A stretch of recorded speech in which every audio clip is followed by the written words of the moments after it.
So just when it looked like the US and Iran were headed for all-out war, everything just stopped.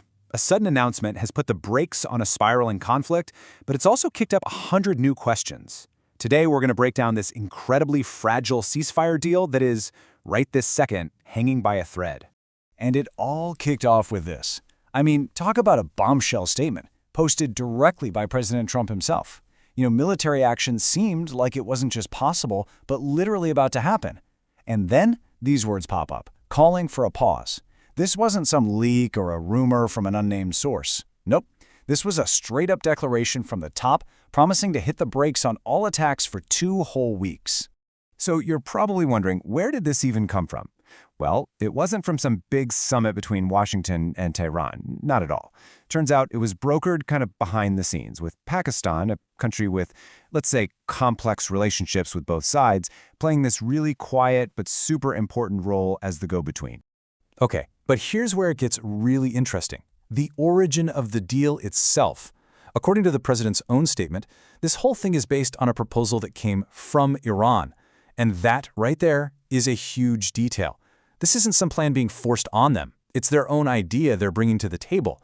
And maybe, just maybe, that tells you the massive pressure from sanctions is actually working, forcing them to find a way out of this. All right, so let's get into the nitty-gritty. What's actually in this proposed deal? While a lot of the details are still under wraps, we do know some of the key pieces of this apparent 10-point plan that got the ball rolling. And at the very heart of this proposal is one number, 10. President Trump called it a workable 10-point peace plan from Iran.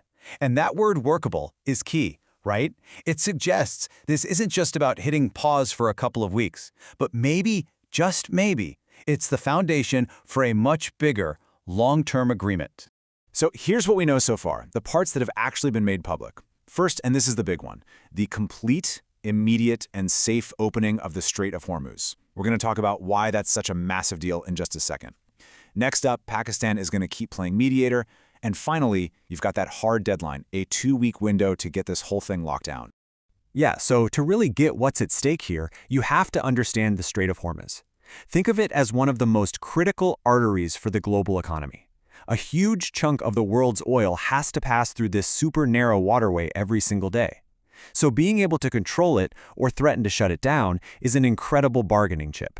That makes its guaranteed opening a massive, massive concession, and pretty much the cornerstone of any lasting peace deal. So, as you can probably guess, the second this news hit the wires, newsrooms and analysts all over the world just went into overdrive trying to figure it all out. And man, depending on where you were looking, you got a very different take on what was happening. And honestly, the headlines pretty much say it all. You've got CNN's angle, which mentions Iran is already claiming victory. CBS and the BBC, they're playing it a bit more straight, just focusing on the details of the proposal. But then you flip over to Fox Business, and you've got commentators like Newt Gingrich who are just full of skepticism, basically asking if this is even for real. I mean, it's a completely fractured, all-over-the-map reaction. But just when the world was trying to wrap its head around all these different takes, the whole thing gets turned completely upside down. I mean, this is where it gets truly wild. A new report surfaces that is not just contradictory, but deeply, deeply alarming. One that threatened to just blow the entire agreement to pieces before it even got started.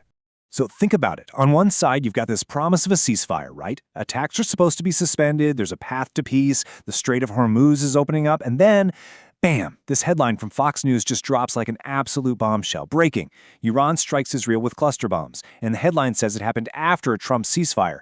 I mean, you can't get more of a direct contradiction than that. It's just shocking. So this just raises the most obvious and the most important question of all. How in the world can you have a ceasefire if, at the exact same moment, there are reports of a major attack flying around? This one headline, whether it ends up being true or not, instantly plunged the entire 2-week negotiating plan into absolute chaos. And, well, that brings us right to this very moment. What we have isn't a clear road to peace. Not even close. What we have is a total fog of confusion, completely conflicting stories, and a situation that feels more tense and more uncertain than ever. Which brings us to the one question that's hanging over absolutely everything. Is the ceasefire already over before it even began? Was this whole deal dead on arrival? Was the news about the attack just wrong? Or was the announcement of a ceasefire itself just dangerously premature? The scary part is, Right now, it seems like nobody has a clear answer. In the end, it all comes down to this timeline: 2 weeks. The entire world is just holding its breath. What was supposed to be a period for finalizing peace might actually just be a countdown to an even bigger conflict. So what are we looking at here? A historic breakthrough, or just the quiet before a much larger storm? Only time is going to tell.